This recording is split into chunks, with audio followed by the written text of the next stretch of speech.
Saludos mis mortales favoritos, Amos y Dalo Acosta por acá, y en esta ocasión seguimos con la miniserie leyendo herejías de los adventistas. Entendiendo herejías como malas interpretaciones, como abusos al texto, abusos hermenéuticos, ¿sí?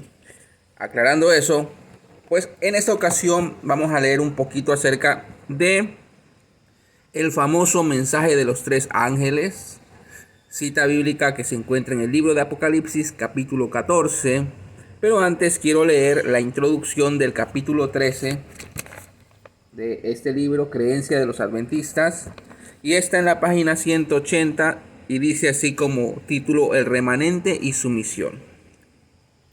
La Iglesia Universal está compuesta de todos los que creen verdaderamente en Cristo. Estamos de acuerdo con eso. Punto y coma. Pero en los últimos días, una época de apostasía generalizada se llamó a un remanente para que guarde los mandamientos de Dios y la fe de Jesús. Aquí ya empezamos mal. Pero en los últimos días, esa expresión en los últimos días, ¿a partir de qué momento empieza a correr el segundero de los últimos días? Según Elena G. de White y sus compinches, mejor dicho, y sus y su generación, ¿verdad? Es a partir de 1844, cuando ya se está viviendo en los últimos días. Hay algunos también evangélicos, pentecostales, que se la pasan diciendo todos los días que estamos en los últimos días. Pero en el Nuevo Testamento, en el contexto de los escritos del Nuevo Testamento, los últimos días no es en el año 2023, no es en los 90, no es en 1900, es más, no es en 1800. Vamos a la Biblia rapidito, porque si hay algo en lo cual nosotros debemos basar nuestra interpretación bíblica es con el principio de sola escritura, ¿verdad? La Biblia interpreta a la Biblia. Entonces vamos para allá en Hechos, capítulo 2, versículos 16 y 17. Fíjense lo que dice el apóstol Pedro en el advenimiento de el Espíritu Santo, en lo que nosotros llamamos como el día de Pentecostés, o mejor dicho, el evento de Pentecostés. Mas esto es lo dicho por el profeta Joel, dice Pedro. Y en los postreros días, dice Dios, derramaré de mi espíritu sobre toda carne. Ahí vamos, no tenemos que leer lo demás, ¿sí? Pedro señala que lo que el profeta había dicho como una profecía a futuro se estaba cumpliendo en ese momento, cuando el derramamiento del Espíritu Santo se llevó precisamente en el lugar, en el aposento alto, ¿sí? Allí se llevó a cabo esta profecía, ¿sí? Pero dice algo, en los postreros días. Quiere decir que la iglesia primitiva, la iglesia conformada por los discípulos y las personas que se iban adhiriendo al movimiento cristiano o mesiánico, pues ellos se asimilaban como una iglesia que vivía en los postreros días.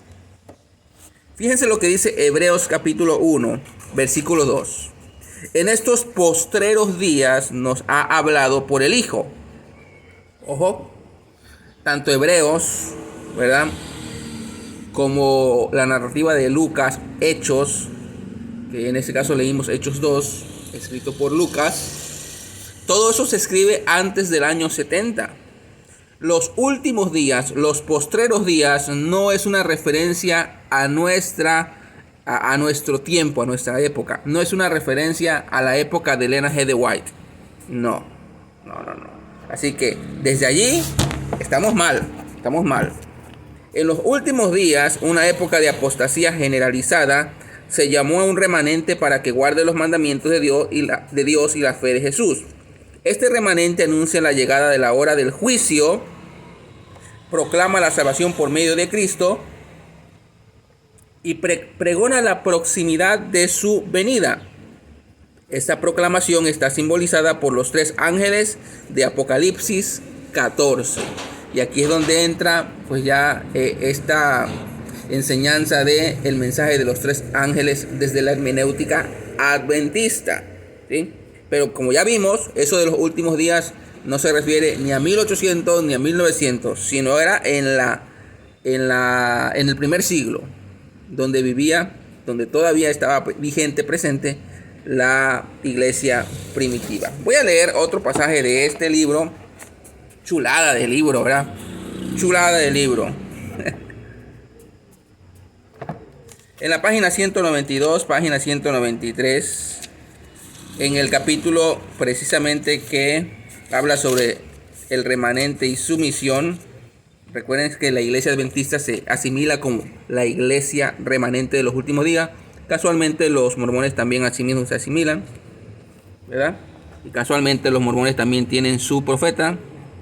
Y casualmente también tienen un libro extra bíblico que categorizan como inspirado. Entre sectas se entiende. Vamos a leer páginas 192 y 193. Dice así: la misión del remanente. Las profecías del libro de Apocalipsis bosquejan con claridad la misión del remanente. Los mensajes de los tres ángeles de Apocalipsis 14, 6 al 12 revelan la proclamación del remanente que producirá la restauración completa y final de la verdad evangélica.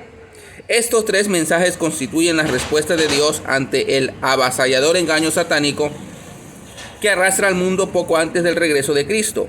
Enseguida, después del último llamado de Dios al mundo, Cristo vuelve para recoger la cosecha. Leo página 193. El mensaje de la hora del juicio apunta en forma especial al momento cuando, en cumplimiento de la última fase de su ministerio como sumo sacerdote en el santuario celestial, Cristo entró en su obra de juicio. Y aquí está la herejía. La última fase de su ministerio de Cristo como sumo sacerdote en el santuario celestial se llevó a cabo ¿cuándo? Según la herejía adventista. ¿Cuándo se llevó a cabo? En 1844. Eso sí que es ser abusador.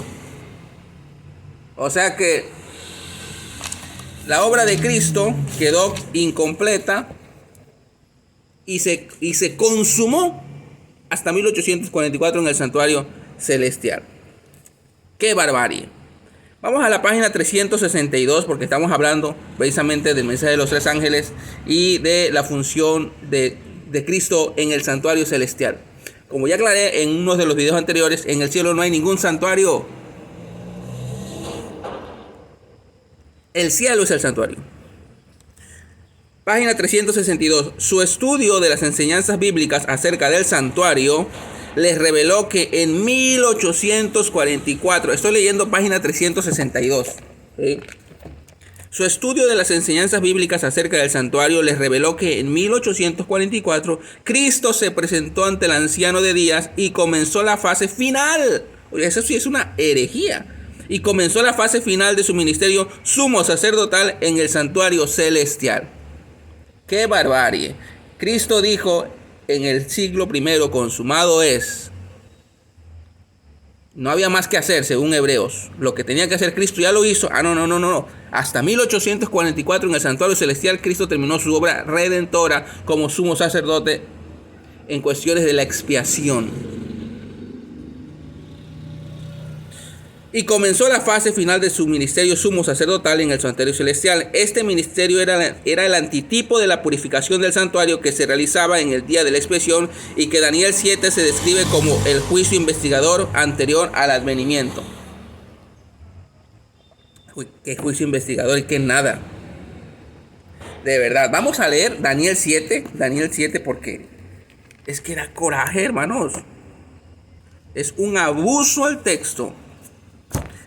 Eso se le llama eisegesis, meter en el texto lo que no dice el texto.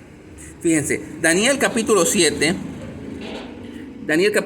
versículos 13 y 14 dice: miraba yo en la visión de la noche, y he aquí con las nubes del cielo venía uno como un hijo de hombre que vino hasta el anciano de días y le hicieron acercarse delante de él. Versículo 14, y le fue dado dominio, gloria y reino para que todos los pueblos, naciones y lenguas le sirvieran. Su dominio es eterno, que nunca pasará, y su reino uno que no será destruido. Pero fíjense lo que Daniel logra ver. Que el Hijo del Hombre que viene en las nubes, lo que pasa es que está ascendiendo, porque dice, y aquí con las nubes del cielo venía uno como un hijo del hombre que vino hasta el anciano de días. O sea, lo que Daniel ve es que en una nube el hijo del hombre va ascendiendo y llega hasta donde está el anciano de días. ¿Cuándo se llevó a cabo eso? Según la herejía de los ASD, Adventistas del Séptimo Día, en 1844 en el Santuario Celestial. Esto se llevó a cabo en la ascensión, cuando Cristo ascendió, cuando Él resucitó y asciende, entonces se le entrega el reino. Es cuando Él se sienta a la diestra del Padre, ¿sí? Su obra sumo sacerdotal fue una vez y para siempre. No quedó en stand-by hasta 1844. Seamos serios, por favor. Ahora, vámonos al pasaje que nos compete para ver lo de Apocalipsis y el famosísimo mensaje de los 3 ángeles. Vamos para allá, vamos a leer del versículo, estamos Apocalipsis capítulo 14, del versículo 6 al 8. Vi volar por en medio del cielo a otro ángel que tenía el evangelio eterno para predicarlo a los moradores de la tierra, a toda nación, tribu, lengua y pueblo, diciendo a gran voz: temed a Dios y dadle gloria, porque la hora de su juicio ha llegado. ¿Cuándo? ¿Cuándo es la hora del juicio? Pues en 1844, según algunos herejes, no quiero decir su nombre, pero por aquí para que se den una idea. En 1844 la hora del juicio ha llegado, por Dios.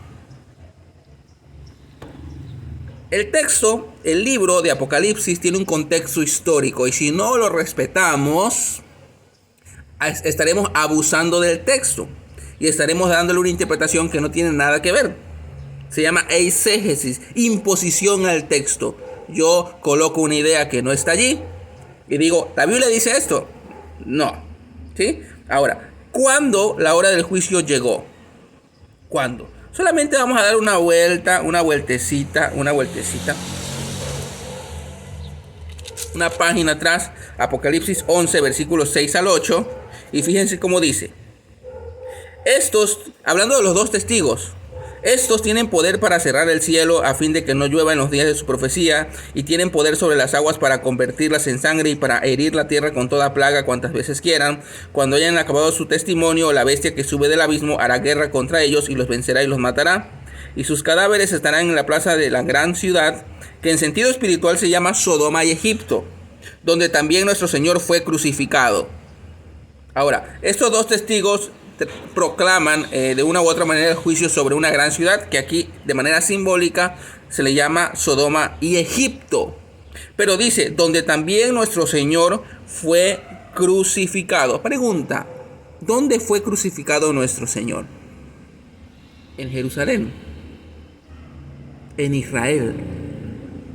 El Israel apóstata es el que va a recibir el castigo de acuerdo al contexto del libro de Apocalipsis. ¿Sí? Entonces la hora del juicio ha llegado ¿para quién? Para el pueblo de Israel. ¿Cuándo? Acuérdense que Jesucristo habló de que venía el inminente fin de el templo de Jerusalén, que se cumple en el año 70. Apocalipsis se escribe antes del año 70. El juicio venía para el lugar o la ciudad donde nuestro Señor fue crucificado. El juicio es para ellos, había llegado para ellos. En un contexto histórico lo podemos identificar. En el año 70 se lleva a cabo ese juicio que Jesús declaró. Versículo 8. Otro ángel le siguió diciendo: ha caído Babilonia, la gran ciudad, porque ha hecho beber a todas las naciones del vino del furor de su fornicación. Este es otro grave error de los adventistas. Ellos dicen que pues Babilonia que cae son los protestantes, aquellos que de una u otra manera no guardan el sábado y bla bla bla y bla bla bla. Y vamos al dicen los adventistas que ellos se adhieren al principio de la reforma de sola escritura, que la Biblia interpreta la Biblia. Vamos para allá, ¿sí? ¿A qué se refiere Babilonia? en el contexto de Apocalipsis. ¿A qué se refiere? Vámonos a Apocalipsis 18, solamente de darle una vueltecita. Apocalipsis 18, versículo 4. Y oí otra voz del cielo que decía: salid de ella, pueblo mío, para que no seáis partícipes de sus pecados, ni recibáis partes de su plaga. Versículo 24. Y en ella se halló la sangre de los profetas y de los santos, y de todos los que han sido muertos en la tierra. ¿Cuál tierra? En la tierra prometida, en la tierra santa, en Israel. Y se halló la sangre de los profetas y de los santos. ¿A cuál pueblo se le va a demandar la sangre de los profetas y de los santos? ¿A cuál pueblo? ¿A Israel? Israel fue el único que persiguió en su etapa inicial. Los judíos perseguían a los cristianos. Tenemos el ejemplo de Pablo, ¿sí? Y los judíos eran quienes mataban a sus profetas. Entonces, en este caso, Babilonia es el pueblo de Israel, ¿sí? El juicio sigue sobre Israel en el contexto del propio texto, ¿sí? No insertando ideas de que todos los que se unen en alianza con el Papa o con Roma. Seamos serios, por favor. Seamos serios, por favor. Fíjense, Apocalipsis 18 dice: y oí otra voz del cielo que decía: salid de ella. Y entonces dicen los adventistas: no, sálganse de las iglesias protestantes. Aquí no está hablando de la iglesia protestante. Es más, ni siquiera está hablando de Roma, ni del Papa, ni nada de eso. Nada de eso existía cuando Juan escribe el libro, ¿sí? Fíjense, Lucas 21, versículo 20 y 22 dice: pero cuando viereis a Jerusalén rodeada de ejércitos, sabed entonces que su destrucción ha llegado. Jesús hablando a Israel, a Jerusalén, de que venía destrucción. Entonces los que estén en Judea huyan a los montes, y los que en medio de ella váyanse, y los que estén en los campos no entren en ella. Esto es la misma idea de Apocalipsis cuando dice: salgan de ahí, salgan de Israel, porque viene juicio sobre Jerusalén. Vamos a ver qué dice el mensaje de los tres ángeles, porque ya estamos por terminar. Versículo 9. Y el tercer ángel los siguió, diciendo a gran voz: si alguno adora a la bestia y a su imagen. En la página 196, no lo voy a leer porque ya me voy a extender mucho en el tiempo, pero en la página 196 aquí dice otra barbarie, otro abuso al texto, otra eisegesis, otra herejía, de que la marca de la bestia es los que adoran, los que no tienen la adoración verdadera, los que guardan el domingo. Aquí nadie guarda el domingo. Esa es una idea errada de los adventistas, ¿sí? Nadie guarda el domingo, nadie, porque no es un mandamiento. No es un mandamiento. En la gran comisión Jesús dice: vayan y prediquen a todas las criaturas, enseñando lo que yo les dije. Y Jesús nunca dijo que guardaran ningún día. El Nuevo Testamento no está interesado en lugares santos ni en días santos. Ese es un prejuicio de los adventistas. Pero en fin, entonces, veamos en el propio contexto, ya con esto voy a terminar, en el propio contexto del libro de Apocalipsis. Apocalipsis capítulo 1, voy a leer versículo 1, 2 y 3, y con eso cierro. Versículo 1 dice: la revelación de Jesucristo que Dios le dio para manifestar a sus siervos las cosas que deben, ¿cuándo? Suceder en 1844. A ver, voy a leer bien. Para manifestar a sus siervos las cosas que deben suceder pronto, no 1800 años después, por favor. Y la declaró enviándola por medio de su ángel a su siervo Juan, que ha dado testimonio de la palabra de Dios y del testimonio de Jesucristo, ¿sí? Y de todas las cosas que vio, que ha visto. Ese de testimonio de Jesucristo no son los escritos de Elena G. de White. Bienaventurado el que lee y los que oyen las palabras de esta profecía. ¿De cuál profecía? ¿De los montones de libros de Elena G. de White? No, de Apocalipsis. Bienaventurado el que lee y los que oyen. Recuerden que en el primer siglo las iglesias tenían un orador y era el que leía el documento en público, y los demás oían. Uno leía y los demás oían, ¿sí? Así funcionaban los cultos. Entonces, bienaventurado el que lee y los que oyen las palabras de esta profecía y las guardan en ellas escrita. Dice, porque el tiempo está cerca. Esto se escribe antes del año 70. La destrucción de Jerusalén, el juicio sobre el Israel apóstata llegó en el año 70 después de Cristo. Cumpliéndose lo que Jesús dice. En esta generación, no pasará esta generación sin que venga el juicio. ¿Sí? Entonces se cumple. Porque el tiempo está cerca. Cuando dice porque el tiempo está cerca, no está hablando de 1800 años después. No. Seamos serios, por favor. Seamos serios. ¿Sí? Hay muchas hermenéuticas erradas. ¿Sí? Los evangélicos, los pentecostales tienen muchas hermenéuticas erradas. Los adventistas en demasía. Ellos dicen, quítate que ahí te voy. ¿Sí? Eso es todo y muchas gracias.